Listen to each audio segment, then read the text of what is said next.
Hello everyone, this is Priya Patra and I am the Vice President Outreach of PMI Mumbai chapter. And today we have a very special guest with me and we're going to have a small discussion with her about our PMI Mumbai chapter conference which is to be held on December 2nd on Digs the Future Now. And of course, when we talk about future, what comes to your mind is always the AI. And we have Agnieszka Gasperini. I hope I'm pronouncing your last name correctly, Agnieszka. Please pardon me if it is not. She is the PMI Board of Director, and she is actually a multicultural, passionate volunteer and leading expert in project management. And over the last 15 years, she has been teaching, advising, coaching project managers and executives around the world, focusing expertise. Her expertise are all around European Union development projects and her work, articles, overall contribution to the profession has been recognized with several awards. And we are honored to have her coming all over all the way from Poland. Is that right, Agnieszka, to Yes. Mumbai? Okay, so how long will that journey be from Poland to Mumbai, Agnieszka? So I will come from Poland. Actually, it's not very bad connection. So it's only 12 hours trip. Only 12 hours. Yeah. So do you think AI could have reduced this journey time? Anyways. No, it's gonna be short trip. Altogether, it's 3 days. So it's crazy, I know. Okay. But All right. So, Agnieszka, we know that you are here and you will give us a sneak peek into your session, PMI by AI. So, tell us in one sentence about what is this PMI by AI is. yes, thank you. So, in general, in PMI, we are very focused on AI, like everybody. It's our primary strategy goal lately. And I will talk about what we are doing in PMI, where we generate already trainings, and we have one so far, but the new one is coming very soon. So we are doing a lot of things around that to bring our community the insight about how we can leverage artificial intelligence in our work, which is kind of excited because research says like 80% of the project manager work will be overtaken by AI, but it's not like we're gonna disappear.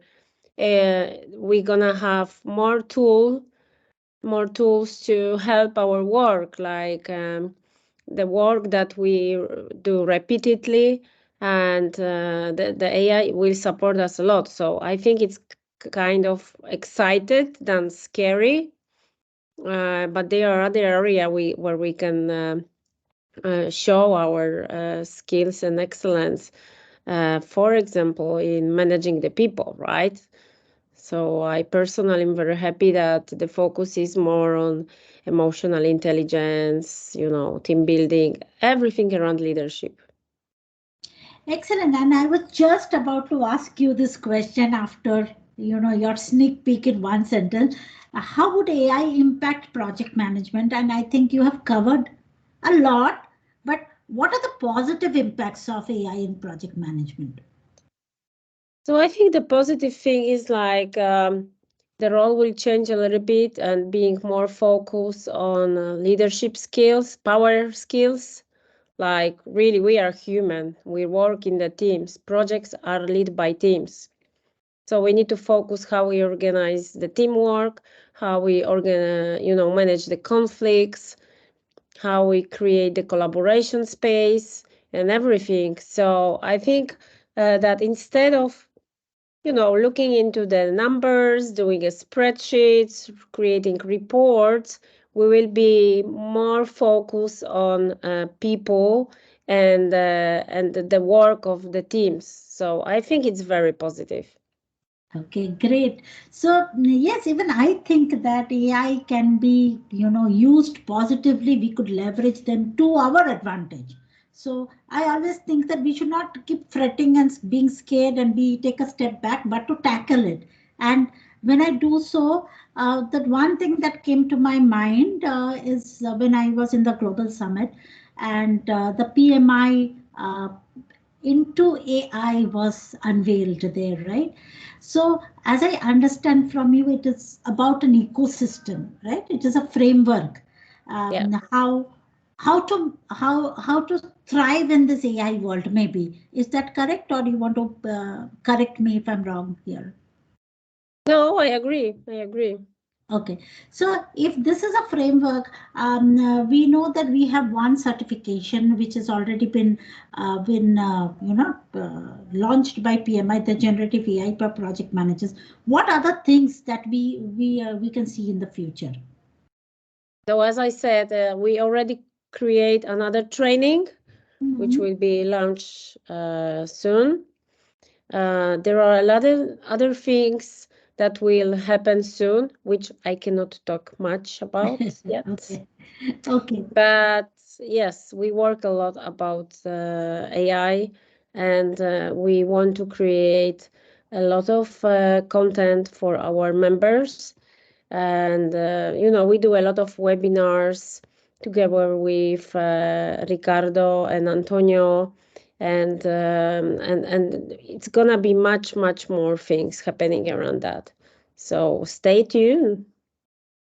Yeah, and Agnieszka, you told us that there's more focus on leadership and other skills rather than technical skills in the world of AI. So, what other skills that we require to thrive in this era?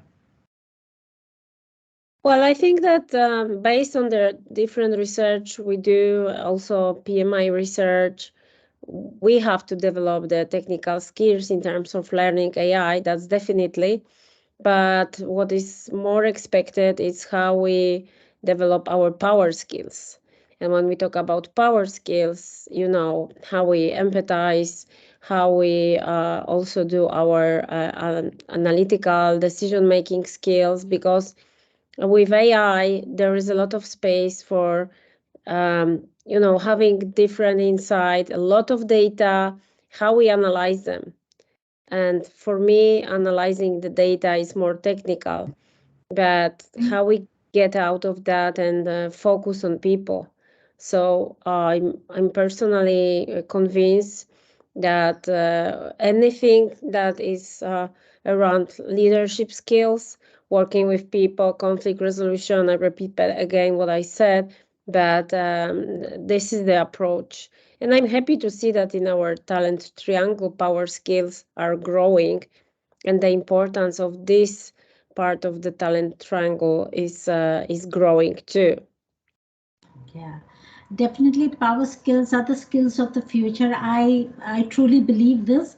And we can have technology will come and go, but the power skills will always be dominant.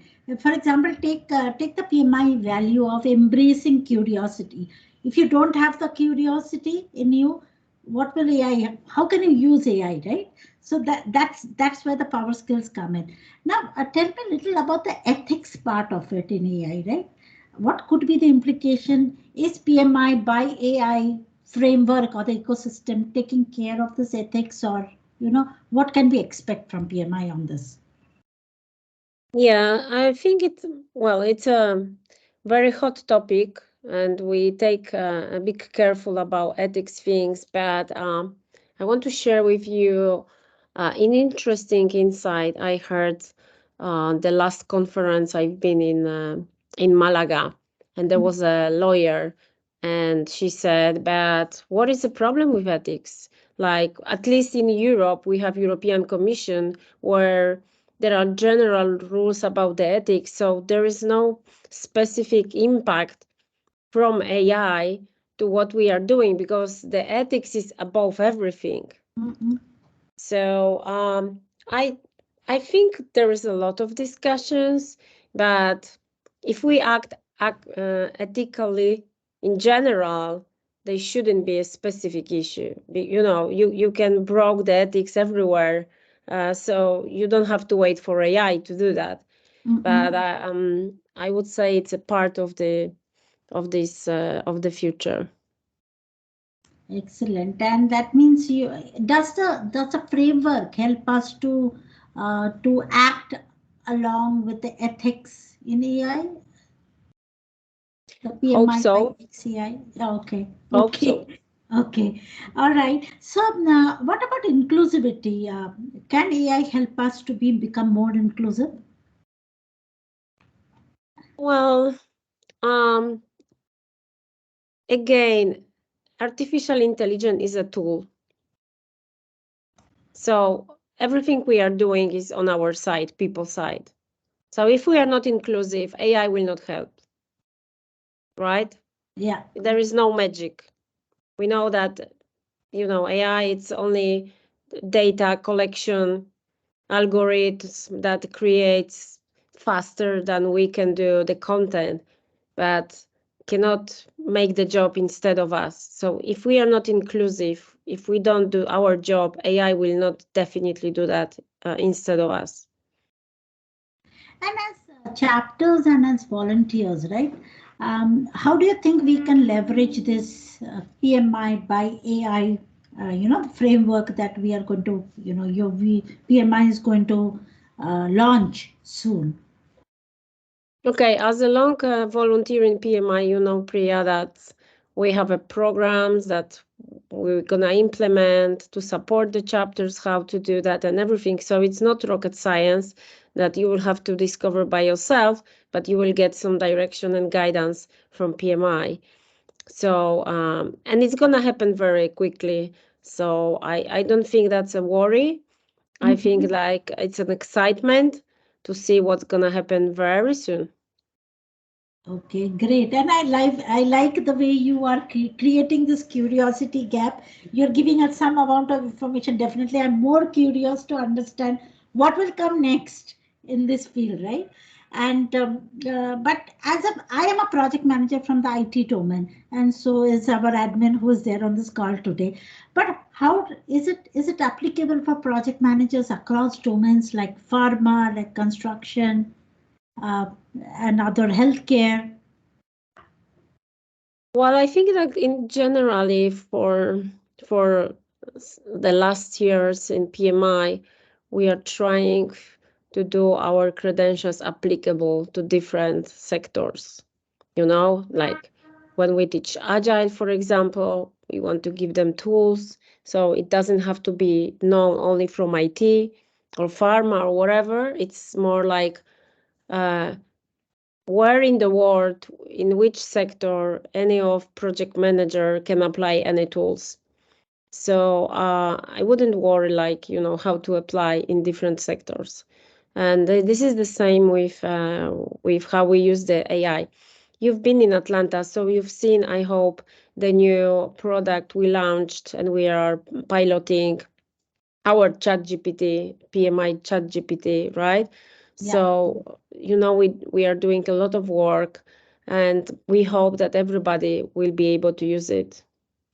Sure.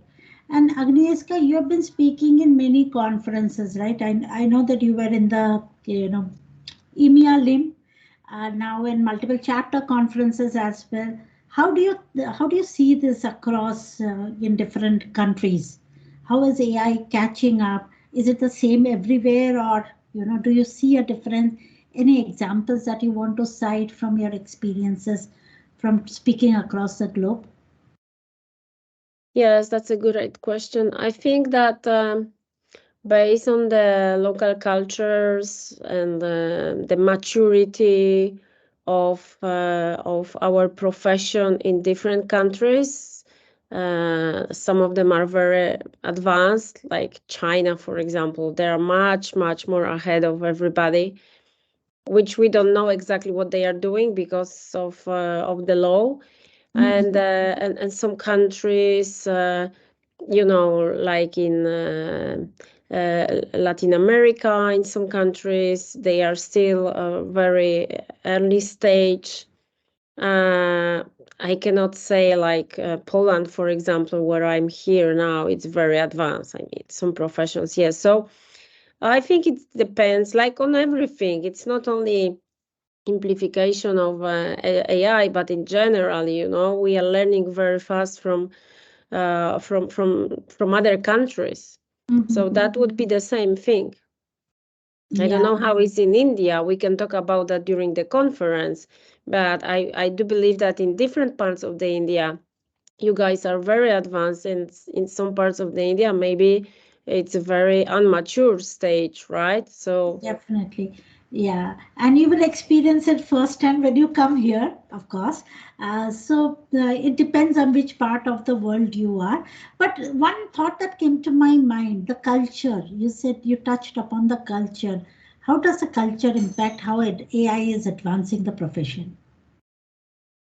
yeah, I think that, some cultures are very technical oriented, tools oriented, and they don't just catch it, the idea, and then use it. The other cultures say, no, no, no, this need to be personal touch, it needs to be people to people and everything. So that's the different level of resistance, how people perceive it. And it's interesting because I'm not talking about organizational culture. I'm talking about like a country culture, right? Right. Say, no, this is bad, this is an enemy, this is something that will overtake our work, our lives, and everything. It's scary things, but everything it's depends on the perspectives. And I think that if we share the perspective of our cultures, at the end of the day, we can take the decision like, okay, it's good for everybody. Right. But I think that unknown things are scary for people, and resistant for change and everything. Yeah, resistance for change definitely is common across human. But as you rightly said, some cultures a little daring. They will probably go ahead and adapt it. Some will wait and watch for others to adapt and see, oh, it's safe enough, and now we will go ahead. So that probably may be impacting how we are embracing AI into our daily lives. Correct me. Exactly. And then add to that uh, the country restrictions, the law Yes. restrictions, and etc. Right? So I Yeah. think that will have an impact also. Yeah, the data privacy rules, etc. Yeah, Yeah, definitely. exactly. So is PMI XAI the future of project management? The framework that PMI is going to launch. What is in your idea? Will that be the future of project management? Oh, we cannot resist on that. Definitely, that's the future. We cannot say, okay, stop, we are not doing that. No, we need to follow that. We need to learn, and we need to learn very quickly, because this is the future. And it's not the PMI approach that we will do it. We have to do it as a human, because this is what is expecting us. Okay, great. So tell us about a few learning objectives that people will take away from your session in this conference. Any two learning objectives? You want to know too much. Why don't we put a little bit mystery behind my presentation so people come, right? We're going to talk about AI. We're going to talk about PMI research, what PMI is doing, but give a little bit space for mystery. Like, people come. If you want to know what I'm talking about, just come for the conference. I invite everybody. I love this. I love this, Agnieszka. Thank you very much, yeah, for talking to us. I will not probe further. Let's wait for December 2nd. And this is going to be a very interesting session for sure. And you have created the curiosity gap by not revealing too much about the session. I am Embrace the definitely excited. curiosity, PMI value. Embrace curiosity. And I am definitely excited for this session. This is going to be an eye opener for anyone in the project management profession, of course. I wouldn't miss it. And would you? Well, I don't think the audience would also miss it. So I'm hoping I will see each one of you at Kohinoor International Hotel Mumbai on December 2nd. And I will ask the admin to put in the link to register in the comment section. Agnieszka, thank you so much for joining us today. And I hope to see you soon on December 1st. Thank you. I see you in a week. Thank you. Yeah, thank you. Bye-bye. Bye.